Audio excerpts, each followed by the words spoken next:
दोस्तों नमस्कार, स्वागत है आप सभी का आज के इस खास एपिसोड में। और आज हम बात करेंगे ब्राह्मण धर्म के कमज़ोर देवी-देवताओं के बारे में। तो साथियों ये बहुत ही महत्वपूर्ण लाइव आप लोगों के लिए रहेगा और इसमें आपको बहुत बेहतरीन आपको नॉलेज मिलेगा। तो आप लोग इस स्ट्रीम को तब तक ज़रूर देखें जब तक हमारा प्रेजेंटेशन पूरा खत्म ना हो जाए, उस उतना तो एटलीस्ट देखें ही। तो जो भी साथी अभी हमारे साथ आ गए हैं उन सभी साथियों का स्वागत है और सभी को नमस्कार, आदाब, जय भीम। तो आप सभी साथी एक बार स्ट्रीम को शेयर कर दें, फिर हम आज का जो सेशन है वो स्टार्ट करेंगे। हमारे साथ न्यूटन जी भी आ गए हैं, तो न्यूटन जी स्वागत है आपका, क्या जय हाल-चाल है? भीम साथियों। मैं ठीक हूँ सर। मेरे बैकग्राउंड से कुछ आवाज़ आ रही है क्या? तो मैं ठीक कर लेता हूँ। आ रही होगी लगता है। थोड़ा-सा है, इतना ज़्यादा नहीं है। अगर चलो मैं म्यूट कर लूँगा ना, मैं म्यूट कर लूँगा। स्टार्ट करिए। जितने भी दर्शक बैठे हैं सभी स्ट्रीम को ज़्यादा से ज़्यादा शेयर और लाइक कर दीजिए और स्टार्ट करिए सर। मैं म्यूट कर देता हूँ। थोड़ी देर बाद में कूलर चल रहा है तो उसी का बैकग्राउंड नॉइज़ होगा। थोड़ी देर बंद कर दूँगा। ओके, हाँ, कोई बात नहीं। तो दोस्तों आप लोग स्ट्रीम को शेयर कर दें, फिर आज हम बात करेंगे एक्चुअली आज जो भी हम रेफ़रेंस देंगे वो बाबा साहब की किताब से देंगे।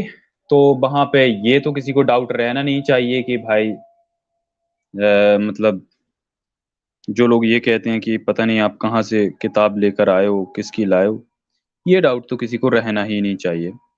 तो आज हम उसी पर बात करेंगे। उससे पहले कि हम आगे बढ़ें, आप लोग शेयर ज़रूर करते रहें। मैं 1 सेकंड आपको स्क्रीन शेयर करता हूँ, तब तक आप लोग लाइक और शेयर ज़रूर कर दें। तो दोस्तों बताएँ आप लोग कैसे हो? चैट सेक्शन में ही बताएँ और शेयर ज़रूर करते रहें। 1 सेकंड मैं करता हूँ। न्यूटन जी आप चाहें तब तक अगर आ गए हों तो आप बात करें तब तक, मैं 1 सेकंड जी, जी, जी, आज जी। थोड़ा-सा तो साथियों आज की स्ट्रीम बहुत ही अच्छी होने वाली है। इसको लाइक और शेयर कर दें क्योंकि आज जो हम जानेंगे देवताओं के बारे में जो कहते हैं कि हमारे जो देवता हैं वो तो एक उँगली से पहाड़ उठा देते थे। तो कोई कहता है कि गंगा को बांध के ले आए थे रथ के पीछे-पीछे भागीरथ। और इंद्र जो थे उनका सिंहासन डोल जाता था। उनके यहाँ बहुत सारे अप्सराएँ हुआ करती थी जिनको स्वर्ग वेश्या भी कहा जाता है। जो अप्सराएँ हैं ना इन्हें स्वर्ग की वेश्याएँ। तो ये सब बातें हैं। वरुण देवता है, वायु देवता को तो पता ही है अंजनी पुत्र क्या हुआ था, हनुमान जी निकले थे। सूर्य देवता है भाई, उनका तो रथ में 7 घोड़े रहते हैं। तो ऐसी कई सारी बातें हैं तो जिसका आज हम देखेंगे कि वाक़ई में ये सिर्फ़ कहानियाँ हैं या इसके पीछे अगर ये कहानी भी है, तो इस कहानी के पीछे का लॉजिक क्या है? क्या सच में इतने पावरफुल थे कि बस मन में जो आया बस वो लिख दिए हैं? तो ऐसी बहुत ज़बरदस्त स्ट्रीम होने वाली है, तो इसको लाइक और शेयर कर दें, जिससे जो सच्चाई है वो हर एक बंदे को पता चले। इस स्ट्रीम का मतलब किसी की भी धार्मिक जो भावनाएँ है उसको आहत करना नहीं है। जो लिखा है हम उसी को तर्कपूर्ण तरीके से रखते हुए हमें बस अपने वैज्ञानिक दृष्टिकोण को रखते हुए हमें अपने समाज को आगे ले जाना है। 51 जो हमारा संविधान है जो हमको ये कर्तव्य देता है कि हमको अपने समाज के हित के लिए वैज्ञानिक दृष्टिकोण को हमको प्रोत्साहित करना है और इन पाखंडों को छोड़ना है। तो सर आप शेयर कर दीजिए। 1 सेकंड न्यूटन आप बात करें, मैं करता हूँ, थोड़ा-सा दिक्कत है यार मेरे साथ, ओके, ओके। तो मैं करता हूँ। दोस्तों आप लोग शेयर जी, करते जी। रहें, मैं तब तक करता हूँ, आप थोड़ा-सा बात करें, तब तक अपनी कोई बात बताना चाहें तो बात करें। मैं थोड़ी देर में माफ़ी चाहूँगा दोस्तों, आज थोड़ी मेरे साइड दिक्कत थी, तो मैं उसको रिज़ॉल्व 2-3 मिनट में कर लूँगा, ज़्यादा टाइम जी, तो सर अभी आते ही होंगे, जो आज़ाद सर हैं, तब तक इस स्ट्रीम को ज़्यादा से ज़्यादा लाइक और शेयर कर दें और मैं अभी एक किताब पढ़ रहा हूँ। आप लोग भी इस किताब को पढ़िएगा। 80 रुपए की किताब, ज़्यादा महंगी नहीं है।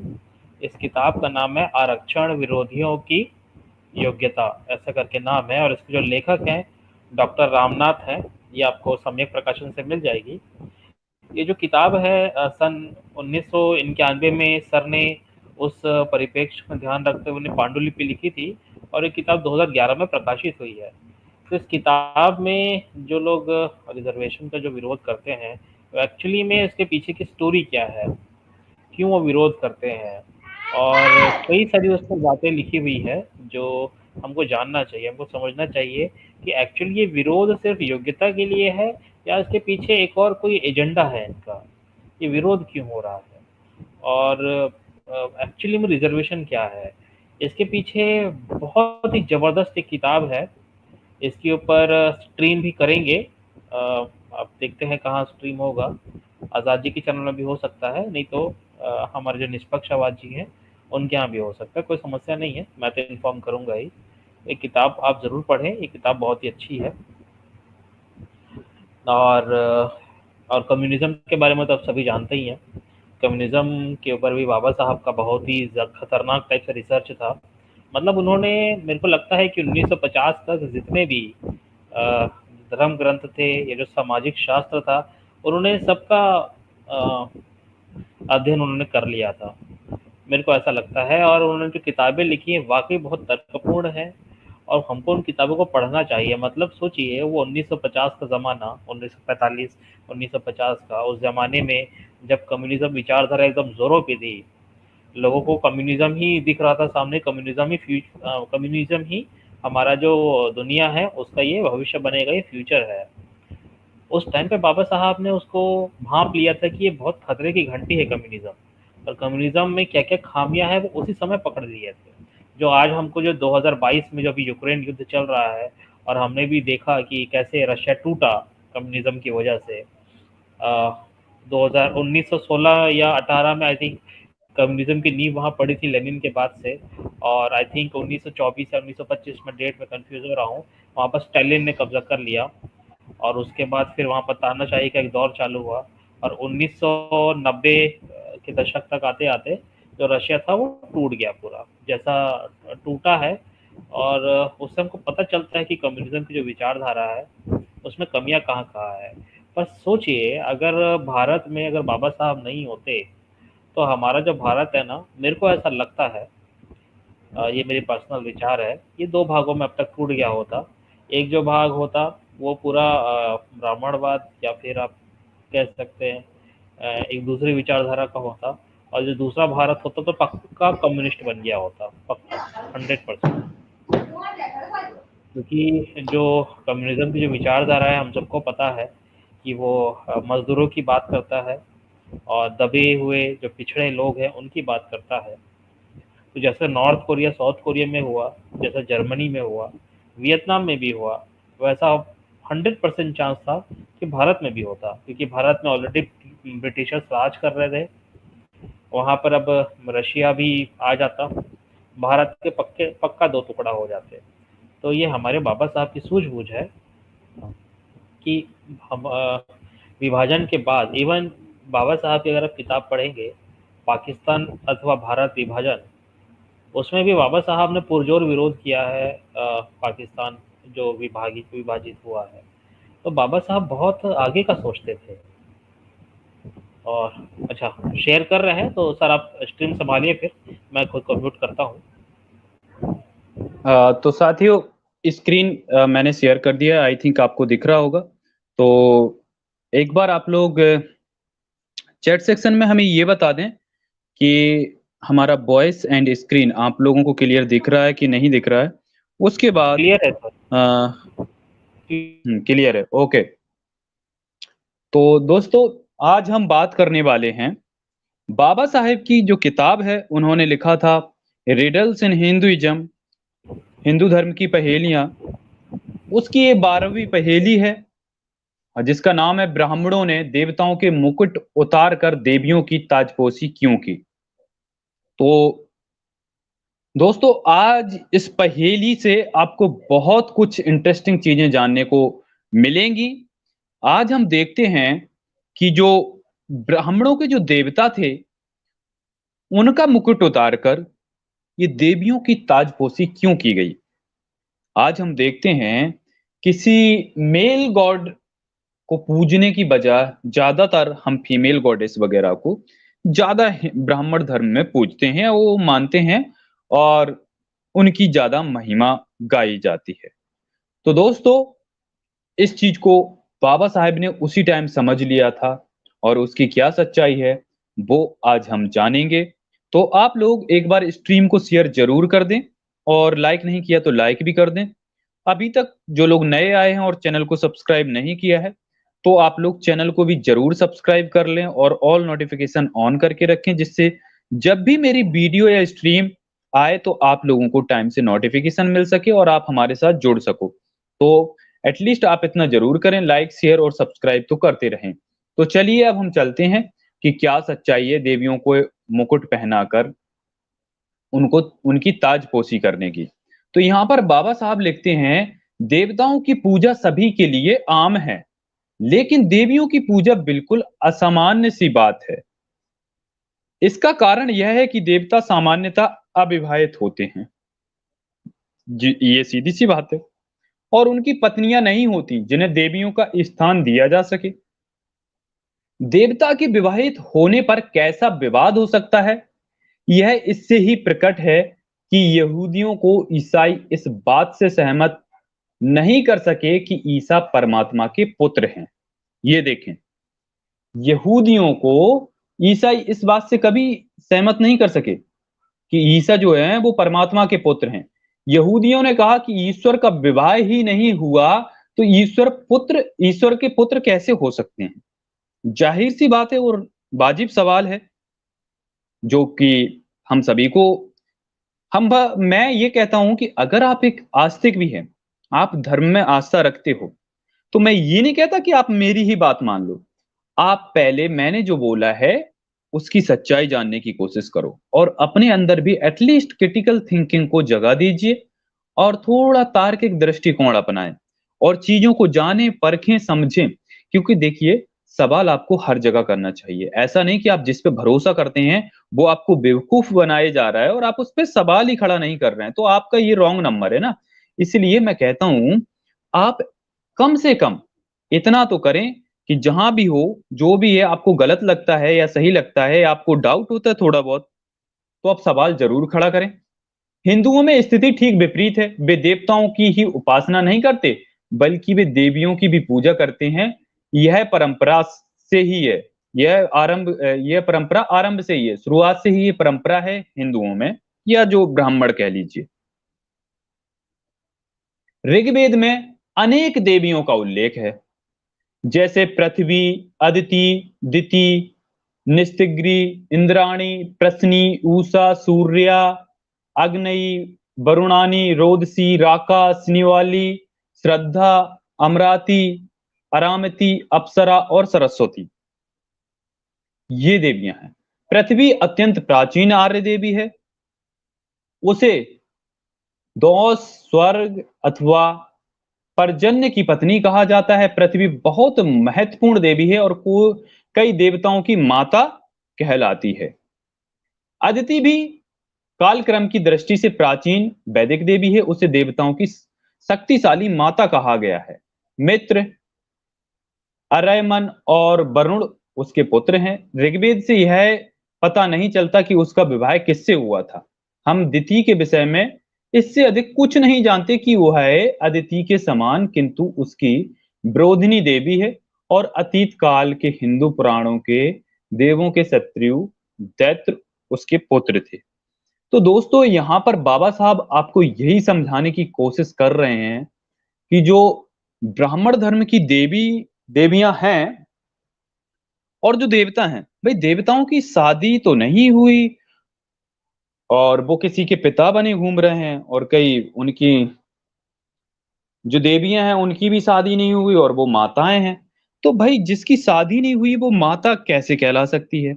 ये वाजिब सवाल हैं और इनको आप सभी को उठाना चाहिए। साल में 2 बार नवदुर्गा आते हैं, ब्राह्मण या हिंदू धर्म कह लीजिए, और नवदुर्गा में जो 9 देवियां होती हैं, जो दुर्गा होती हैं, उनसे पूछें कि दुर्गा की शादी हुई थी क्या? और शादी हुई तो उसके पति का नाम क्या है? और उसके बेटे का नाम क्या है? देखिए, ये सिंपल सी बात हम सभी जानते हैं कि जब तक किसी की शादी नहीं होती है, तब तक कोई भी स्त्री बगैर मेल के वो बच्चे पैदा नहीं कर सकती, और बच्चे पैदा नहीं होंगे तो वो माँ कहला नहीं सकती। भई जो माँ कभी बनी ही नहीं, वो माँ कैसे हो सकती? कुँवारी स्त्री को कौन माँ कहता है? तो ये चीज़ आप समझें, यही बाबा साहब समझाने की कोशिश आपको कर रहे हैं। देवी निस्तिग्री इंद्र की माता है और इंद्राणी इंद्र की पत्नी है। ये समझे, देखो कितना कॉम्प्लेक्स है यहाँ पे ना, आपको समझने की थोड़ा दिमाग लगाकर समझें। देवी निस्तिग्री इंद्र की माता है और इंद्राणी इंद्र की पत्नी है। प्रश्नी मारुत की माता है। ऊषा आकाश की पुत्री बताई गई है। भग की बहन और वरुण की रिश्तेदार तथा सूर्य की पत्नी है। सूर्य की पुत्री और अश्विनियों अथवा सोम की पत्नी। गाइस, जब कंपटीशन की आप ये तैयारी जो लड़के करते हैं उनको पता होगा, ये रिलेशन वाले जब सवाल आते हैं इधर तो दास न्यूटन जी बहू को का इसको सीधा बेहतर पता होगा। न्यूटन जी आपको पता होगा, वो भी लड़के चकरा जाएंगे यहाँ पे रिलेशन को आइडेंटिफाई करने में कि जी, कौन जी, किसका जी, क्या जी, है। सही बात तो है ये सर। बाबा साहब ये चीज आपको समझाने की कोशिश कर रहे हैं कि कोई किसी की भी माता, बहन, पुत्री, पत्नी, बेटी ये हो जा रही हो, किसी की शादी नहीं है, पत्नी भी बन जा रही है, बेटी भी बन जा रही है, माता भी बन जा रही है। मतलब अलग अलग ही लेवल का ज्ञान इनके धर्म ग्रंथों में भरा पड़ा है। आगे कह रहे हैं, अग्नि वरुणानी रोदसी क्रमशः अग्नि, वरुण और रुद्र की पत्नियां हैं। अन्य देवियां या तो नदियों का मानवीकरण है अथवा उनका उल्लेख सविस्तार नहीं हुआ है। ये है, वैसे होगा क्या? ये काल्पनिक किरदारों का कौन सविस्तार उल्लेख करता है न्यूटन? ये तो हम सभी जानते ही है ना। आगे देखें जी, दोस्तों। बिल्कुल सर। हाँ, वो कहते हैं, इस विश्लेषण से दो बातें स्पष्ट हैं। पहली यह है कि हिंदू देवता विवाह बंधन में बंध सकते हैं और उन्हें या उनके भक्तों को इस बात से कोई परेशानी नहीं होती कि उनका आराध्य इस संबंध में एक आम आदमी से बेहतर नहीं है। दूसरी यह है कि देवताओं की पत्नियां अपने आप ही पूजनीय देवियां बन जाती हैं और देव उपासक उनकी पूजा करने लग जाते हैं। ये भी बात सही है। भाई अगर कोई, ये भी वाजिब सवाल है कि यार कोई जिसकी महिमा मंडन आप कर रहे हो और उसकी एक आम आदमी की तरह वो शादी कर रहा है, बच्चे पैदा कर रहा है और आप उसको देवता देवी मान रहे हैं, तो कहाँ से ये बात गले में नहीं उतरती? क्योंकि आप उनको देवता भी मान रहे हो और देवता भाई वो संसार के सारे सुखों को भोग रहा है और आपसे कह रहा है ब्रह्मचर्य का पालन करो, आपको ये पढ़ाया जाता है, आप अपनी जिंदगी बर्बाद कर दो यार। वो तो पता नहीं जहां जिसको देखे चीट करके और भाई कांड कर डालते थे, और आपसे कहते हैं कि ब्रह्मचर्य का पालन करो। तो यार ये सोचने वाली बातें हैं कि मतलब आपको ऐसा क्यों पढ़ाया जाता है, जबकि इनके देवी देवता तो धार्मिक ग्रंथों में ही इनके किस्से आते हैं कि भाई सर वो थोड़ा प्राइवेट चीट मैसेज कर चेक देते थे। करेंगे सर? क्या? प्राइवेट मैसेज चेक करें सर, प्राइवेट मैसेज। अच्छा, प्राइवेट मैसेज।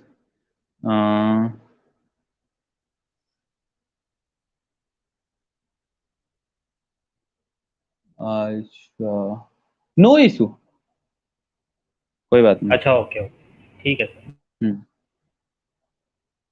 हम्म। तो आगे देखें। हम्म।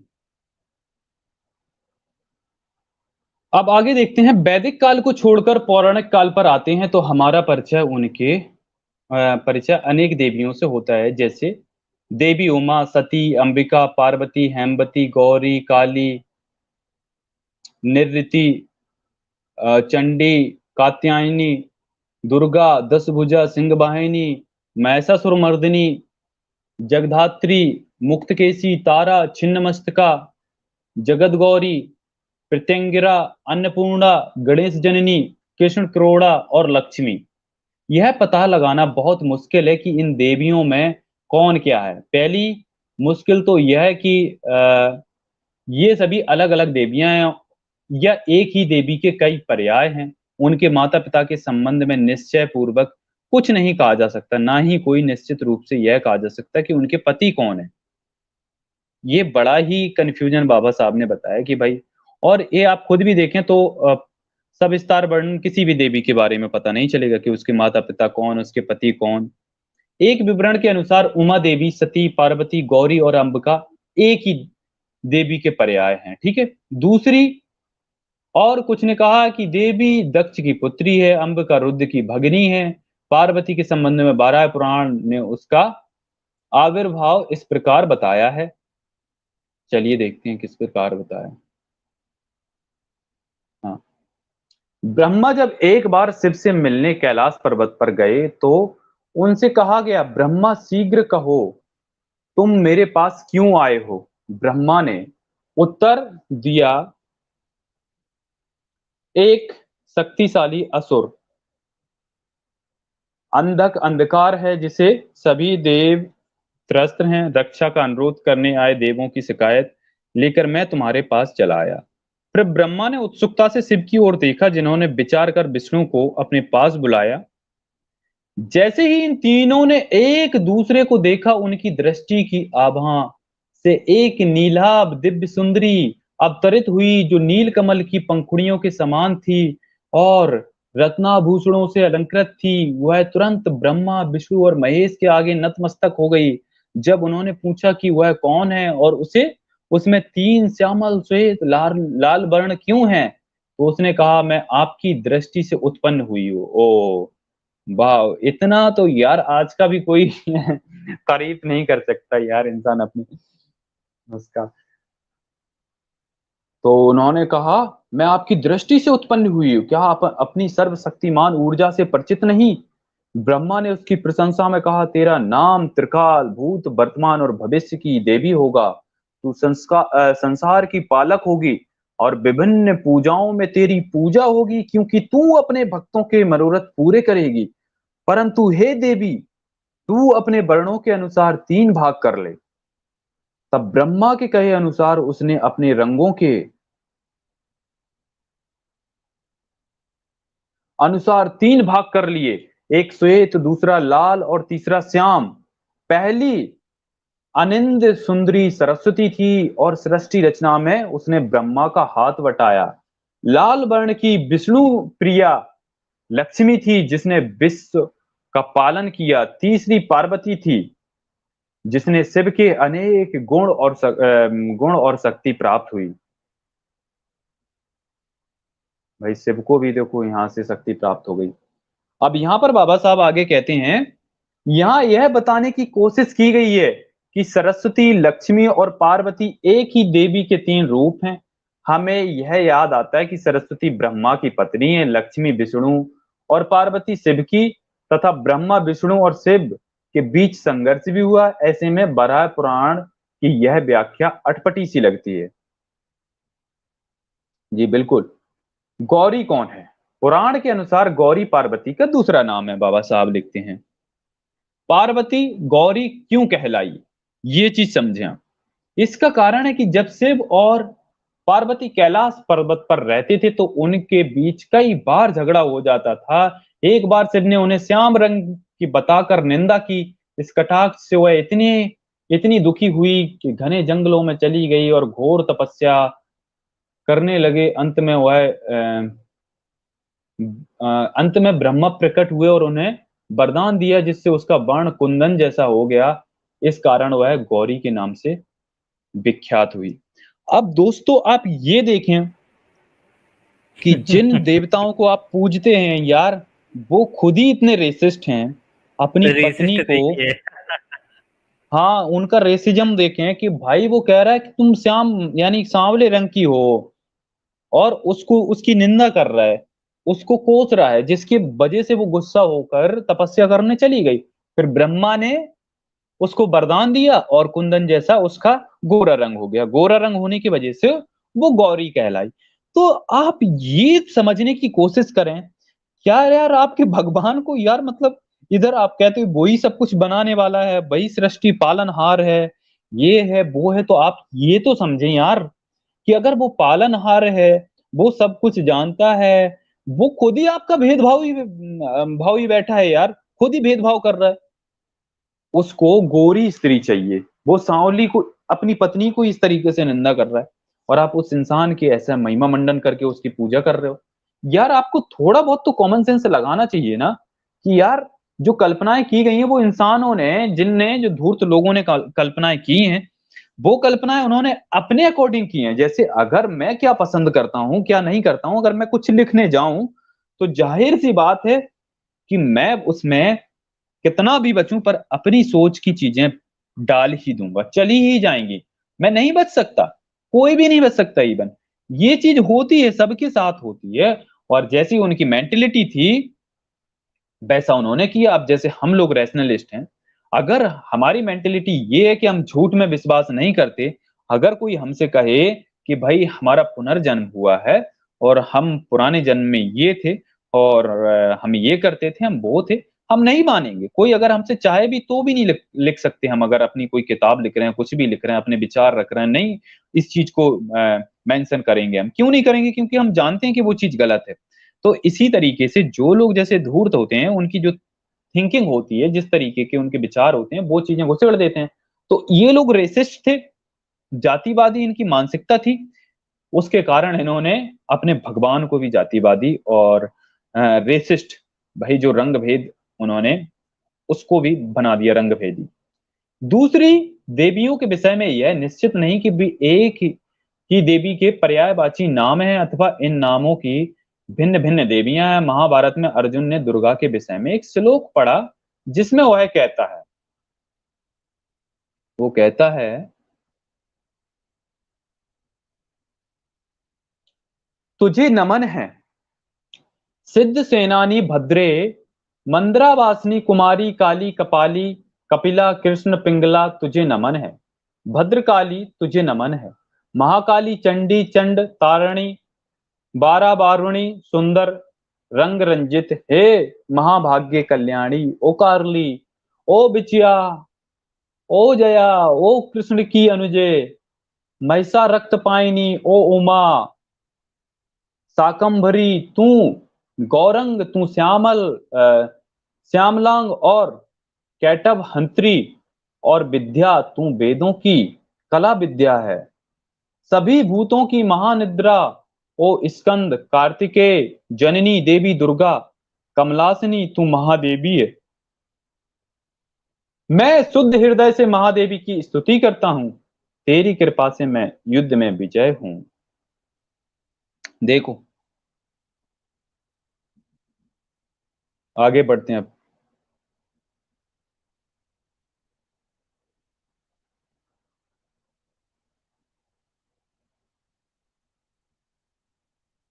तो एक सेकंड रुकें।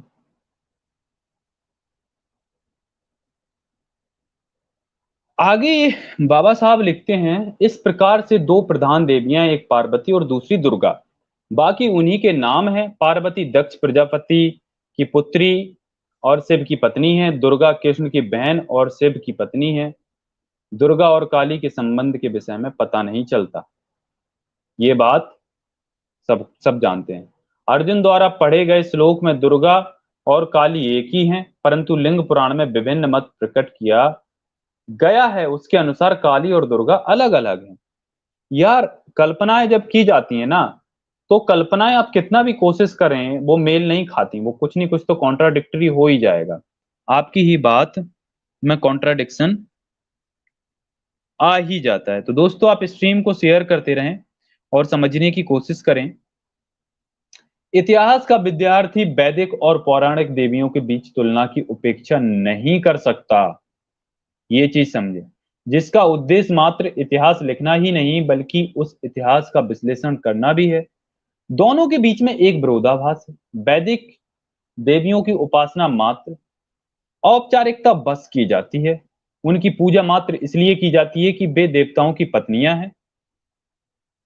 पौराणिक देवियों की पूजा भिन्न प्रकार की है, उनकी पूजा का अपना आधार है। यही नहीं कि वे देव पत्नियां हैं, भिन्नता इसलिए है कि वैदिक देवियां कभी रण क्षेत्र में नहीं गईं और उन्होंने किसी प्रकार का शौर्य भी नहीं दिखाया।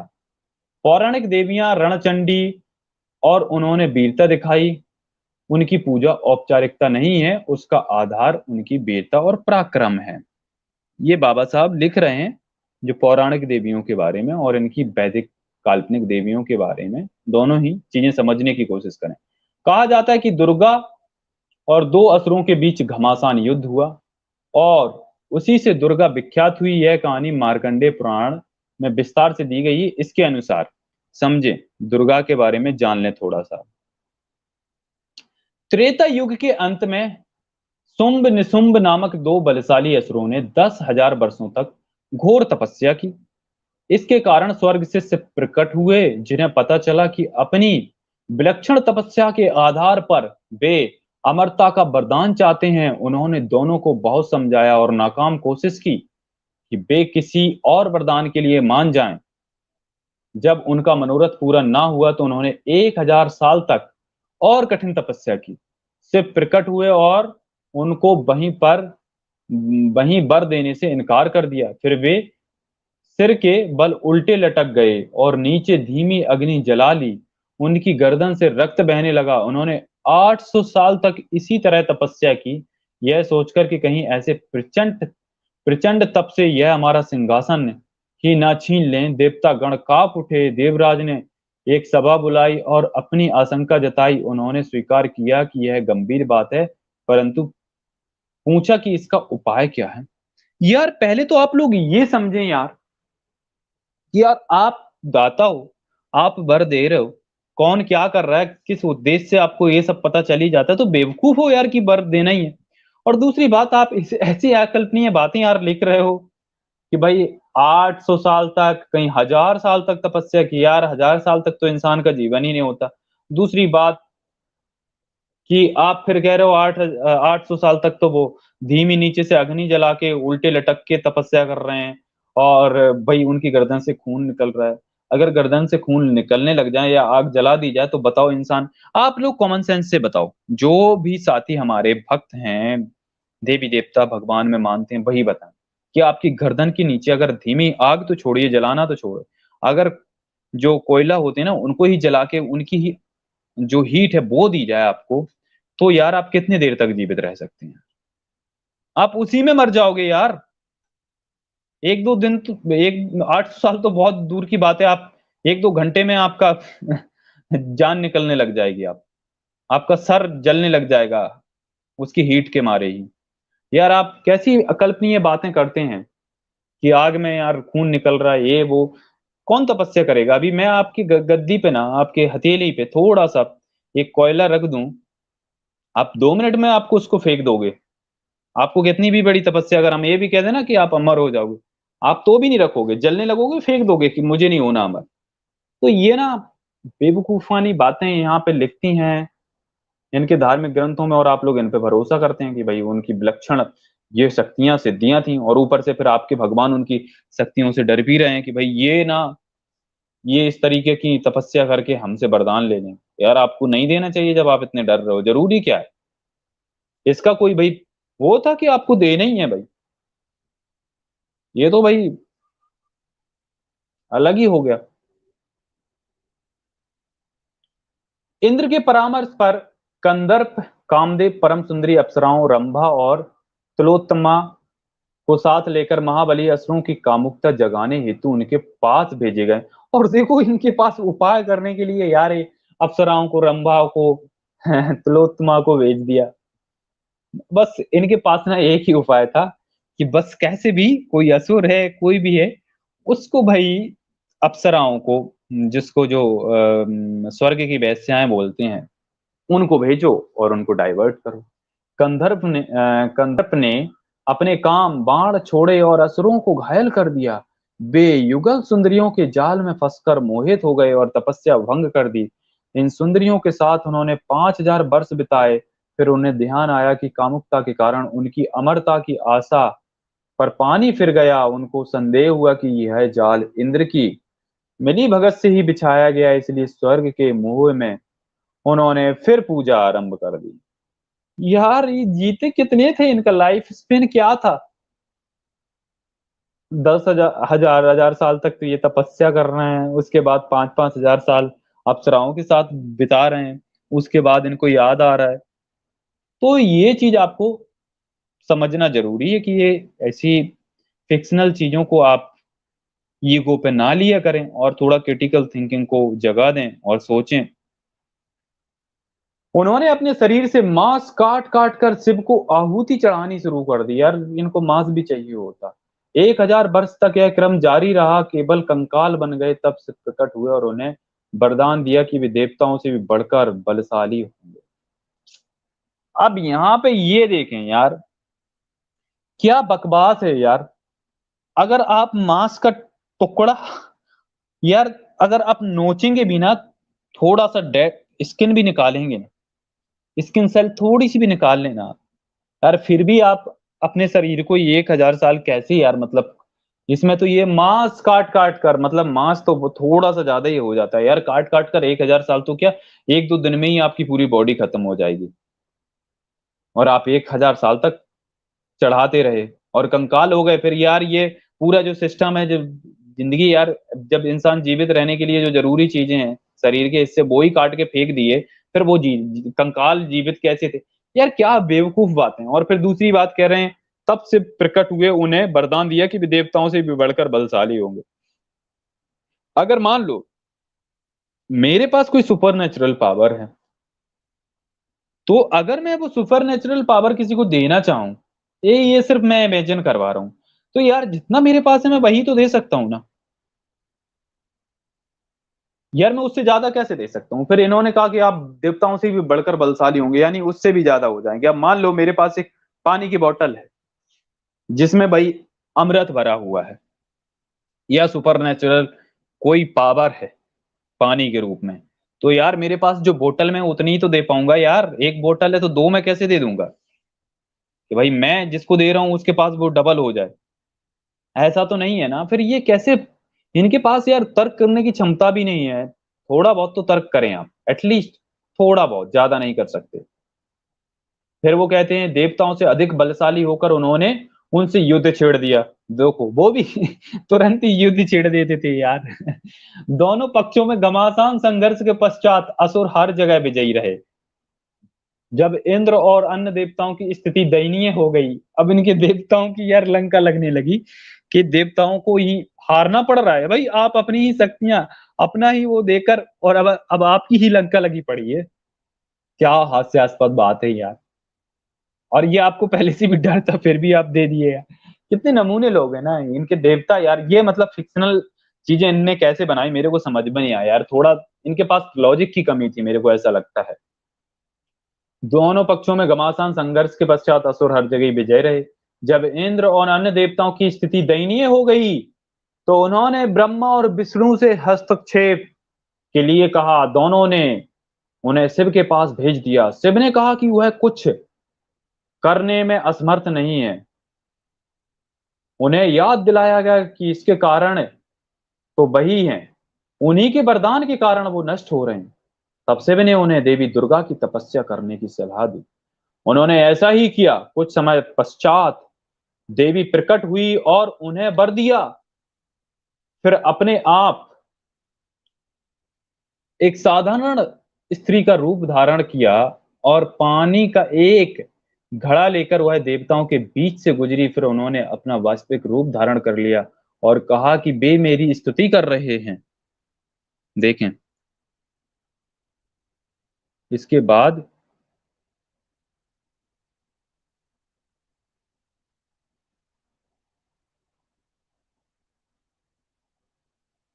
यह नई देवी हिमालय पर्वत पर गई, जहां शुंभ निशुंभ के 2 दूत चंड और मुंड रहते थे। जब ये दैत्य पर्वत पर विचर रहे थे, तो उन्होंने देवी को देखा और वे उसका रूप देखकर चकित रह गए। उन्होंने अपने अपने स्वामी से इसका वर्णन किया और उन्हें सलाह दी कि वे देवी को प्राप्त करने की कोशिश करें, चाहे उन्हें अपनी वे सारी निधियां भी न्योछावर क्यों ना करनी पड़े, जो उन्होंने स्वर्ग के देवताओं से लूटी हैं। आगे देखें।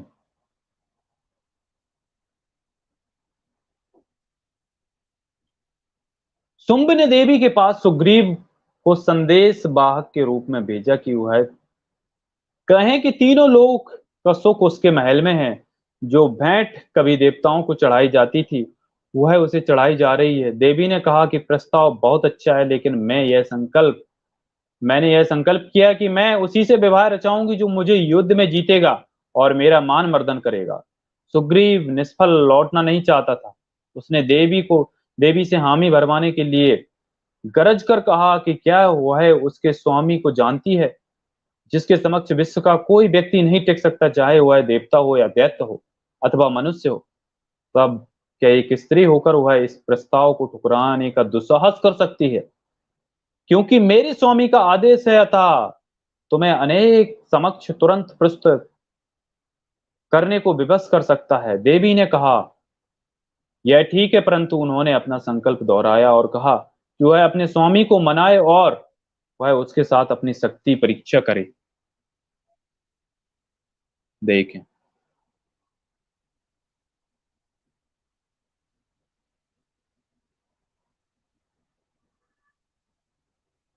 आगे बढ़ते हैं।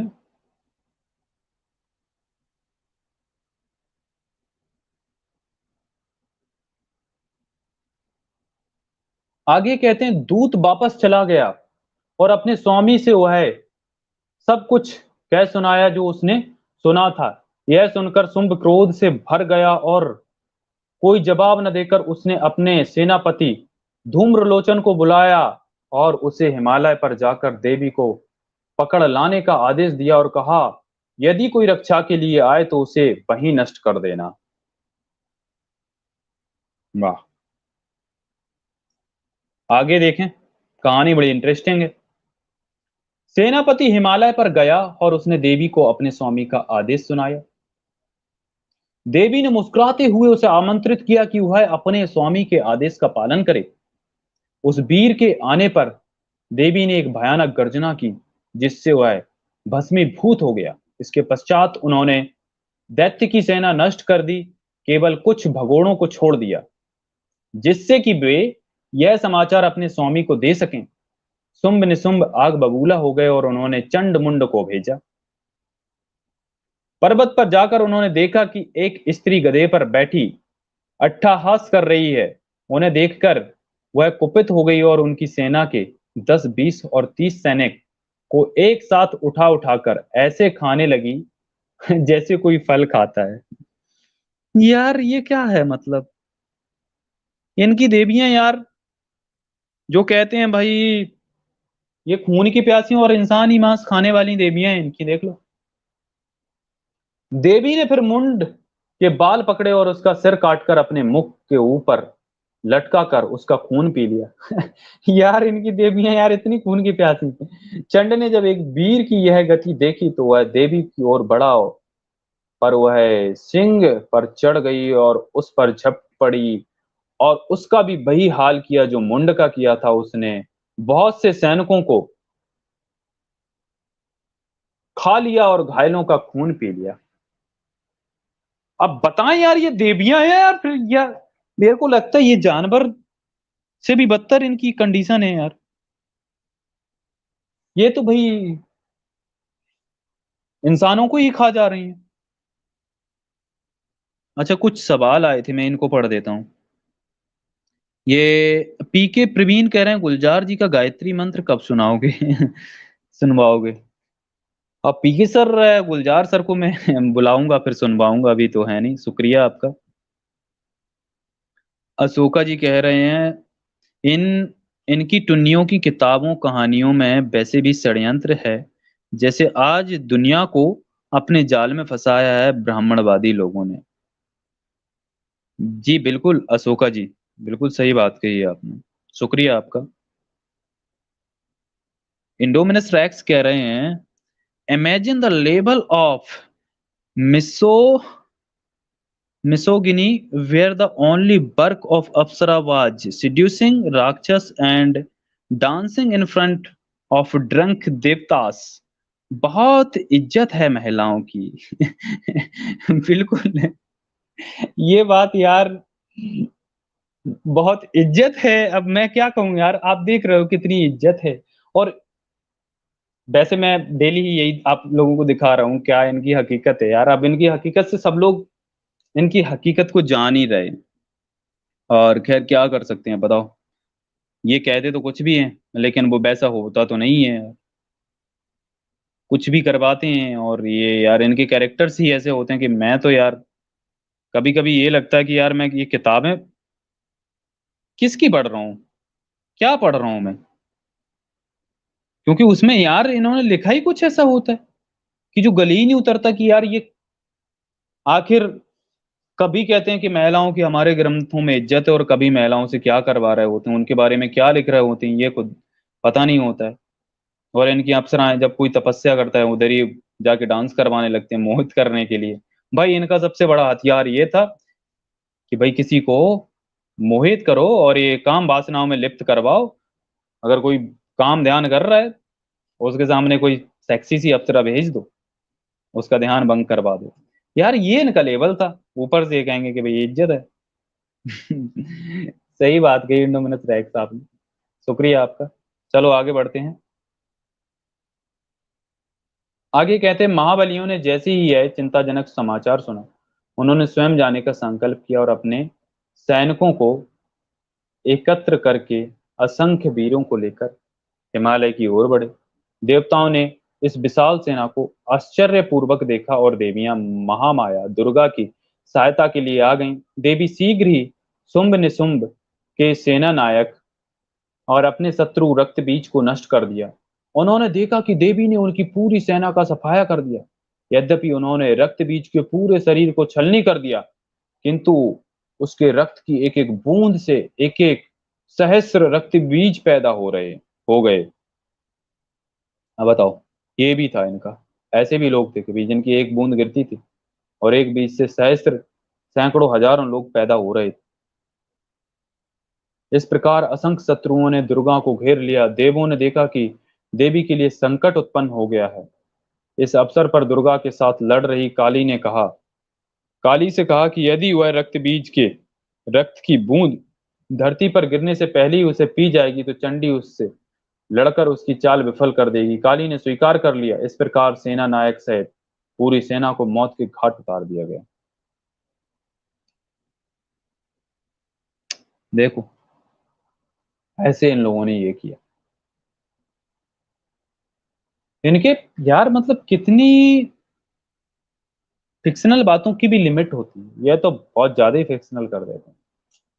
अब शुंभ निशुंभ ने हताश होकर देवी को द्वंद्व युद्ध के लिए ललकारा। पहले शुंभ मैदान में आया, दोनों ओर घमासान युद्ध हुआ। बाद में दोनों महाकली काल कवलित हुए। काली ने जमकर रक्त पिया। देवताओं और देव पत्नियों ने वीरांगना देवी की जय जयकार की। देवी ने उन्हें आशीर्वाद दिया। मार्कंडे पुराण में विभिन्न रूपों में दुर्गा को विरोचित कार्यों का संक्षिप्त विवरण दिया गया है। उसके अनुसार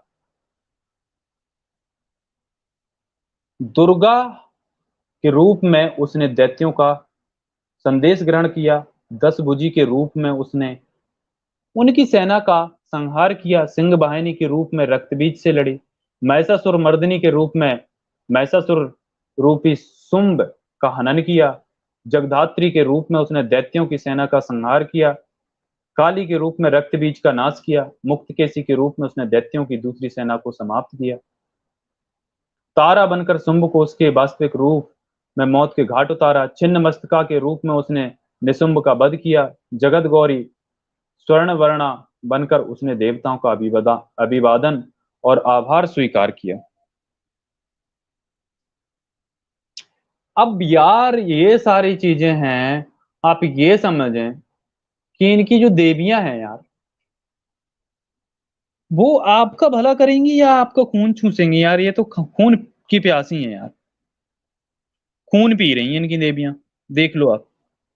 और आप कहते हो कि इनकी देवियों को आप पूजा करोगे तो आपको ये आपकी मनोकामना पूर्ण करेंगी। ये तो खुद ही खून की प्यासी हैं, ये क्या मनोकामना पूर्ण करेंगी? अब बाबा साहब यहां पर कहते हैं, दूसरा सवाल यह है कि शक्ति का वह स्रोत क्या है। जाहिर सी बात है, जो पौराणिक देवियों में विद्वान था और वैदिक देवियों में नहीं था। पौराणिक पौराणिकों का उत्तर है कि देवताओं की शक्ति ही देवियों में निहित थी। उनका ये कहना है। सामान्य सिद्धांत यह था कि प्रत्येक देव में शक्ति थी और वही शक्ति उनकी पत्नियों में विराजमान थी। यह सिद्धांत इतना प्रचलित हुआ कि देवियां शक्ति कहलाने लगीं और देवियों के उपासक शाक्त कहलाए।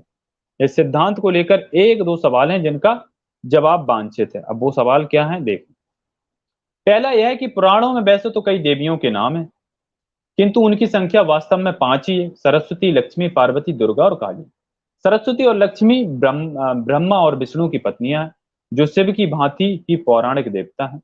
पार्वती, दुर्गा और काली शिव की पत्नी है। सरस्वती और लक्ष्मी ने किसी असुर का संहार नहीं किया और कोई वीरता नहीं दिखाई। सवाल है क्यों? ब्रह्मा और विष्णु में भी शक्ति थी, फिर उस सिद्धांत के अनुसार वह उनकी पत्नियों में भी सन्निहित होना चाहिए थी। फिर सरस्वती और लक्ष्मी ने असुरों के विरुद्ध युद्ध क्यों नहीं लड़ा? यह भूमिका केवल सिर्फ पत्नियों के लिए ही क्यों? ये भी वाजिब सा सवाल है। यहाँ भी पार्वती की भूमिका दुर्गा से भिन्न थी। पार्वती एक सामान्य नारी दिखाई गई है, दुर्गा की भांति वह भी शिव की शक्ति है। पार्वती में शिव की शक्ति इतनी शिथिल, साधारण और निष्क्रिय क्यों? जाहिर सी बात ये भी है। आगे बाबा साहब कहते हैं, दूसरा सवाल यह है कि देवियों की स्वतंत्र रूप से पूजा आरंभ करने का यह औचित्य सही लगता है, परंतु तार्किक और ऐतिहासिक दृष्टि से स्वीकार करने में कठिनाई है। शुद्ध तार्किक दृष्टि से देखें तो यह प्रत्येक देव में शक्ति है, तो फिर वैदिक देवों में भी यह शक्ति होनी चाहिए थी। फिर वैदिक देवों की पत्नियों पर यह सिद्धांत लागू क्यों नहीं होता? यदि ऐतिहासिक दृष्टि से देखें तो यह कहने का कोई औचित्य नहीं कि पौराणिक देवों में शक्ति विद्वान थी।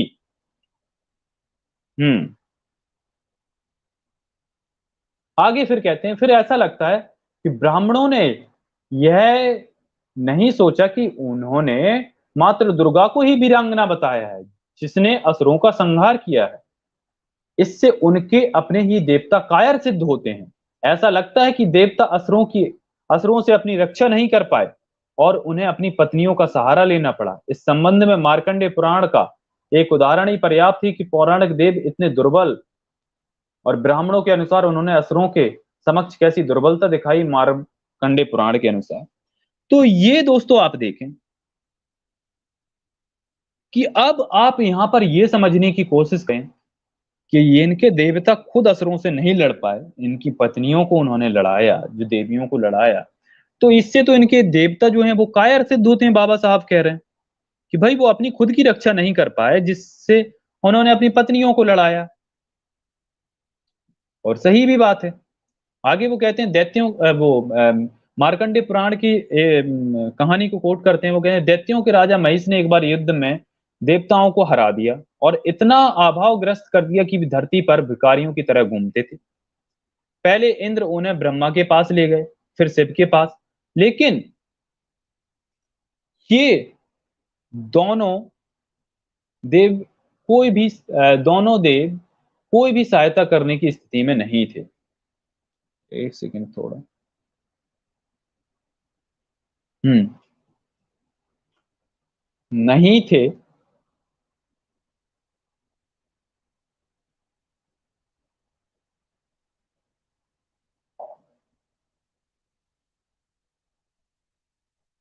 पहले इंद्र उन्हें ब्रह्मा के पास ले गए, फिर शिव के पास, लेकिन ये दोनों देव कोई भी सहायता करने की स्थिति में नहीं थे, इसलिए वे विष्णु के पास पहुंचे। विष्णु उनका संताप देखकर इतने दुखी हुए कि उनके नेत्रों से एक प्रभा उत्पन्न हुई।